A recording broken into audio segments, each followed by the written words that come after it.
We're back live at Outbound. We're breaking it down. Main stage, John Gordon just got off stage. Now, he's an author of 26 books, so wealth of knowledge, wealth of content, high performance, sales, training. He's done it all. Children's books. John, let's talk about the topic today.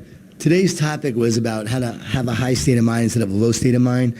It was really the key to mental health, mental toughness, high performance, because so often fear holds us back. We get discouraged, we get down, we get fearful, we have insecurities, and it's all caused by these negative thoughts that are so often wreaking havoc on us. And what I shared was, if you listen, was we got this clutter, which causes a low state of mind, but we have clarity, we have a high state of mind. So how do we get to clarity? Well, love is the ultimate way to have clarity and a high state of mind. Fear is the ultimate way to have a low state of mind. So we have to make sure we focus on the love that casts out the fear, that allows us to perform at a higher level.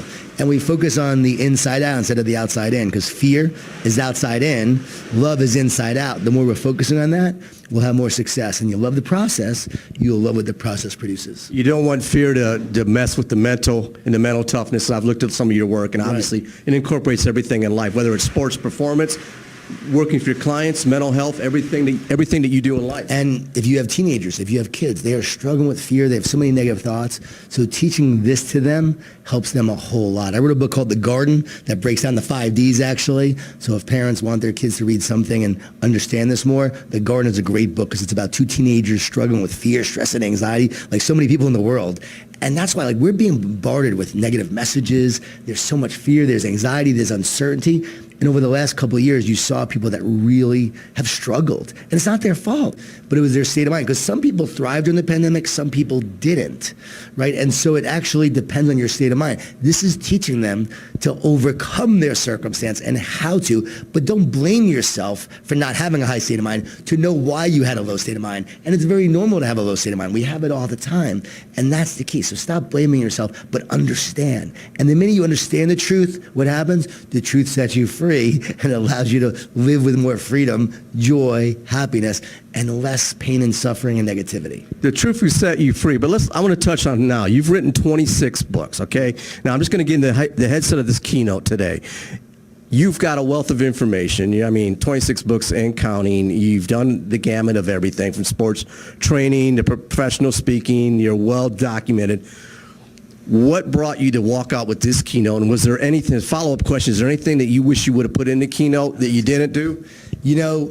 I always want to talk about leadership, culture, teamwork. That's my expertise too. I'm really known as a leadership person and a mindset person. So I know there was a lot of sales leaders there. I would have loved to talk about how to lead your team.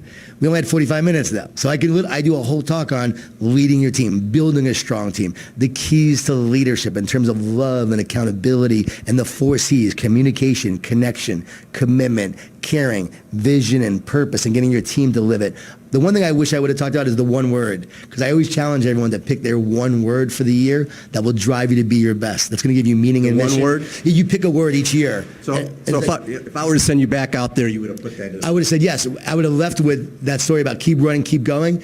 But that was a great way to finish too. But I would have loved to say, or at some point say, what's going to be your word for the year to finish strong this year? And I had someone pick the word finish, to finish strong in their career, in their life. I also had someone pick the word retirement. And I said, no, you're not allowed to pick that word. Yeah. That's not going to be very energizing. I had a teacher the other day, she picked the word endurance because she told her students, I will outlast you. And then a salesperson picked the word vodka at one talk. I said, no, you're not allowed to pick that word. Not that word. But the fun thing is, pick a word. It's great to do with your family, your team, and your kids. Everyone lives their word. Hold you accountable. We forget resolutions. We forget so often goals because of everything beating us up. But the one word gives you the strength during the process. Does it anchor you for goal fulfillment? Yeah. It gives you the commitment to achieve your goals. Okay. See, I'm a big believer in goals, but even a greater believer in commitments, because it's your commitment that takes you to your goals. So what are you going to do in the process to achieve your goals? And the one word helps you do that. The one word. Now, one of the books you brought up, again, there's so many, The Carpenter, and you talked about a lesson learned from that with writer's block, and that's overcoming some adversity. Touch on that, because that's the part of one of the takeaways I took from the keynote. Now, granted, I couldn't see all of it. I'll watch the game tape, high performance coaching. But let's talk about that. You brought that in, and that was a valid point here. There's a story behind the story. Fear holds us back. It causes us to be stuck. we can't look to the future when we're in fear. We're looking into the past or where we are, and we're paralyzed so often. And I was full of fear in writing this book, The Carpenter. I couldn't write it. And I woke up one morning with the belief in the truth, the remembrance that, oh, love casts out fear. So if I just focus on love, the fear will dissipate. Well, guess what? I wove that into the story. Right. The main character is trying to build his business with his wife, so full of fear, almost has a heart attack, a stress-related heart attack in the story, learns how to love, serve, and care. Those are the three key principles: love, serve, and care. And if you focus on loving, serving, and caring, your business will exponentially grow. That overcame the fear within the story, and then he thrived. So that's how I learned to overcome it myself. I said, I'm going to love the reader. I'm going to love the process of writing, and I'm going to love just the journey of doing this. I'm not going to stress anymore. I wrote that book in 2.5 weeks. It's like you got to conceptualize, visualize, and recognize an author like this because he's producing content, and that's what really intrigued me about today's keynote. And even when I interviewed you before you went on stage and we're talking to our virtual audience, is he said, well, no, it's not going to be about the sale today. There's so much content out there. What are you working on 4 or 5 books right now? Can you give us a scoop on that before we wrap this up? Yeah, I'm working on the book I write next is this talk today. So the talk I gave today is going to be actually the next book I write.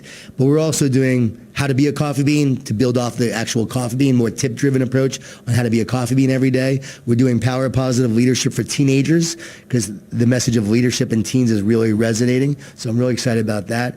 Energy bus for schools, and the one-word book that I've done. We have the one-word journal that we're coming out with. So that's going to be 4 more pretty quickly. And then, but then the real one I'm really working on that I'm passionate about more than ever is the talk I gave today. Like, this is my life's work. Like, what I'm talking about now, as you saw the crowd and how they resonated with it, I truly believe this is the most important message right now that can be shared with people because of all the fear, the anxiety, the stress, and this is how to overcome it. And I love that because you're looking at the crowd, and the crowd is your voice of reason. It's giving you a reflection on what you need your next journey and what you want to write about. So you're taking it to the streets, you're taking the crowd, you're taking it to the playing fields, you're taking it everywhere. I did it for 30 days in August. I was home 2 days. So 30 days in August, I spoke to 12 school districts, 9 big-time sports programs: Ole Miss, Texas, OU, Texas A&M, Clemson, Florida State, Miami. Talked to all those teams. The Rams, shared it with them, LA Rams, shared this with them, and was getting feedback. And I realized, wow,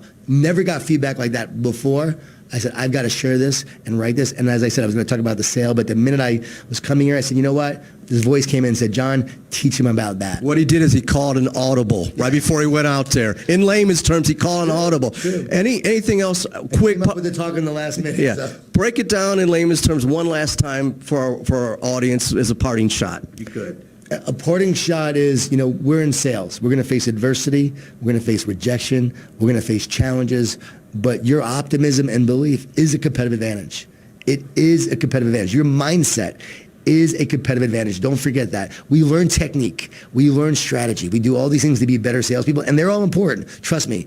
Everything Jeb shares is brilliant. I use it. Like, I recommend it. I love him more than anything. His work is incredible. But we've got to have the right mindset, and we have to master our mindset to be successful. Mindset, skill set, tool set, John Gordon, all his books, more content coming soon. Thank you, my friend, for sharing this of Outbound 2022. We thank you as well. Thank you.